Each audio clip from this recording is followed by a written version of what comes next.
Hi, my name is Molly Summerhalder, and I'm a certified holistic wellness coach, the International Association of Wellness Professionals, certified yoga teacher, and owner of Swan and the Lotus, Yoga and Wellness. In this video, I'm going to talk about why you should do chair yoga and demonstrate/go through a mini practice with you. So you might have asked yourself many reasons when it came to a yoga practice. Where do I start? Maybe I've tried it and you know what, this doesn't feel good for me. Why does everybody else seem to be pushing to enjoy it? Or maybe you've been asking yourself, I know this is good for me, but it just doesn't feel good when I leave. Why am I going back to this? Or maybe you just wanted to start, but you've had an injury or some other parts of your body that you feel like the practice wouldn't be good for you. And the truth is that yoga is for everybody and everyone. It's just finding the practice that works for you. There's so many different practices out there and so many different options.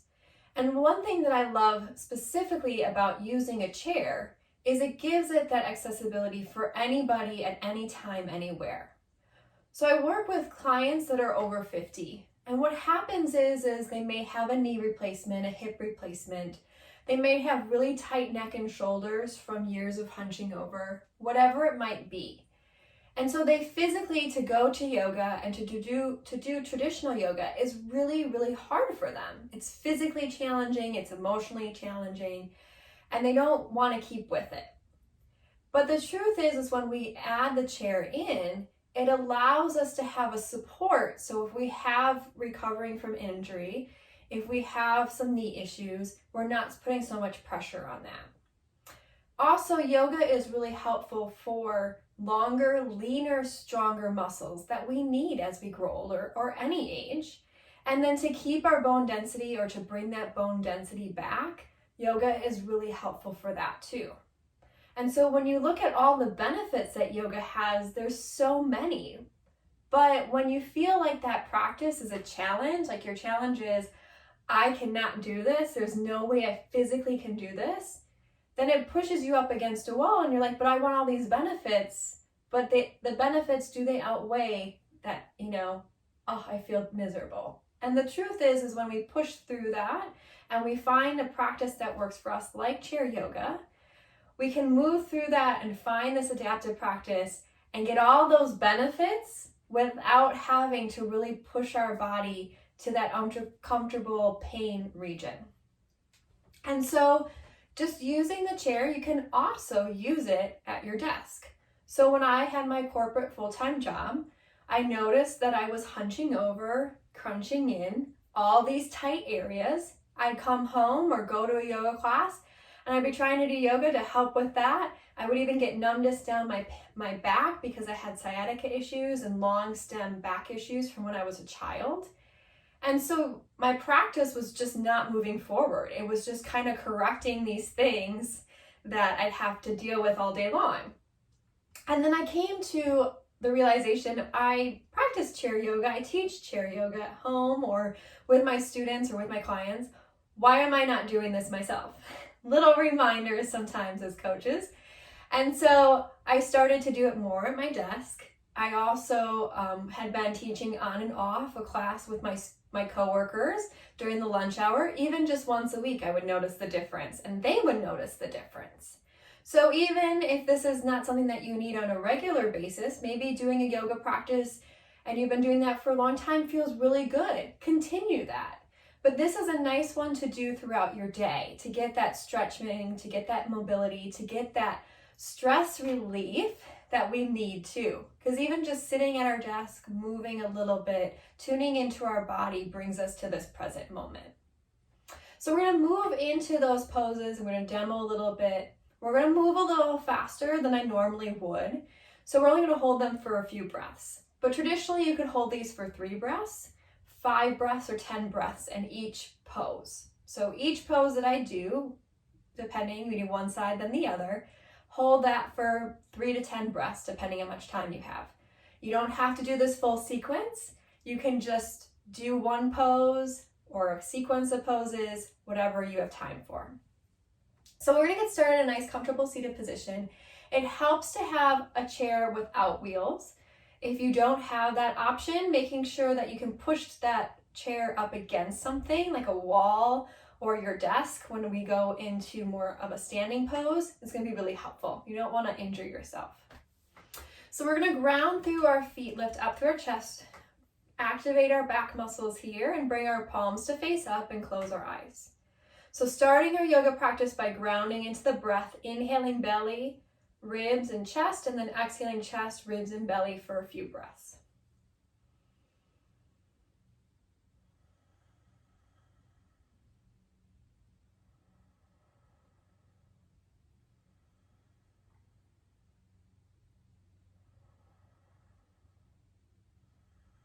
And then open the eyes, bring the arms down, bring that right ear towards the right shoulder. If you want a deeper stretch, you can place that right hand on top of the head.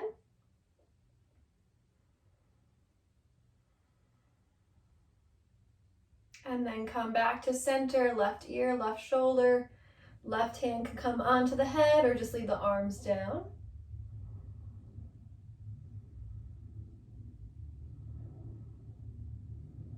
Coming back to center, inhale, lift the arms up. Exhale, twisting towards the right hand behind you, left hand outside that knee, lifting up through the chest. So nice long spine here, drawing in and up through the belly. Our spines, our twists are really good for our spine. It neutralizes our spine. It also helps with low back issues. Inhale back to center, switching sides. And if you don't have a lot of room, you don't even have to use those arms up and over. You can just come back to center like we are right now. Our side body is really important. We're always linear forward movement. So these areas are really tight all the way up to the armpits, all the way down to our hips, even through the sides of our feet. So relaxing the arms, bring that left arm over or behind the head.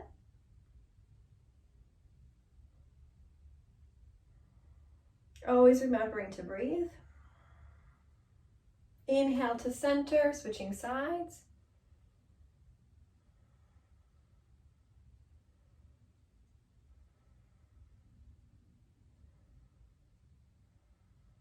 Come back to center. Bring those hands onto the legs, so palms face down this time. Seated cat and cow. This is a pelvis and chest twist, or flexion and extension, I should say, not a twist.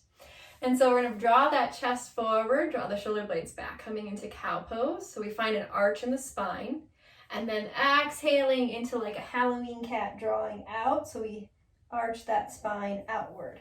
So it's an inhale, curve that spine in, exhale, drawing it out. One more time forward and back. Again, you can do this multiple times. Coming back to center, and we'll come into a nice little calming pose. So really grounding through the feet, finding yourself at that edge of the chair, and then just allow the head, the upper body to hang over the knees. Allow the head to relax down. Forward folds are really comforting, calming. It gets that head below the heart, so tight neck and shoulders. Brings that blood flow back. It's like doing an inversion without having to really get upside down as we slowly come up. And then we're going to come to one standing. We can do multiple standing with the chair. Again, this is just very basic poses. But we're going to stand up from here. And you can turn your chair whatever way you need to. But we're going to grab onto the back of the chair. And this is a downward facing dog with the chair support. So feet are hip width apart, grounding to the legs. And then we straighten out the spine. Lengthen through the arms, the hips. Having those legs right underneath those hips too creates a 90-degree angle. You're going to notice the length in the spine. You can also do this against a wall too. You can just press those hands against the wall. And then we're going to make our way back to our seat. And then just getting into the legs a little bit, you can straighten out that right leg and just hold on here, pressing through that foot.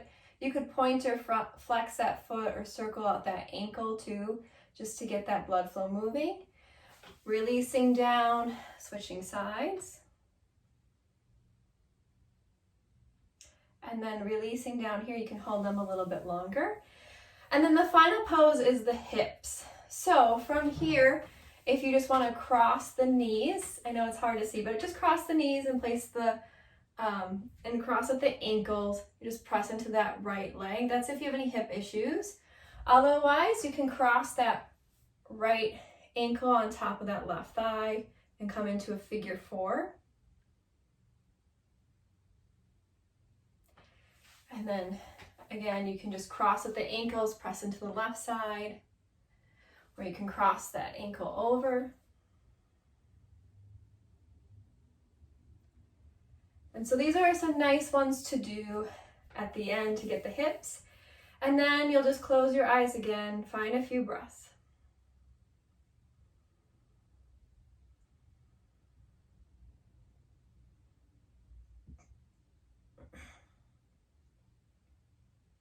And then opening your eyes.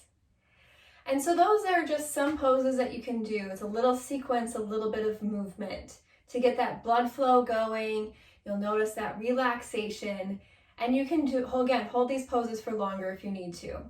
So finding a yoga practice that works for you, using a chair, it's always there when you need it.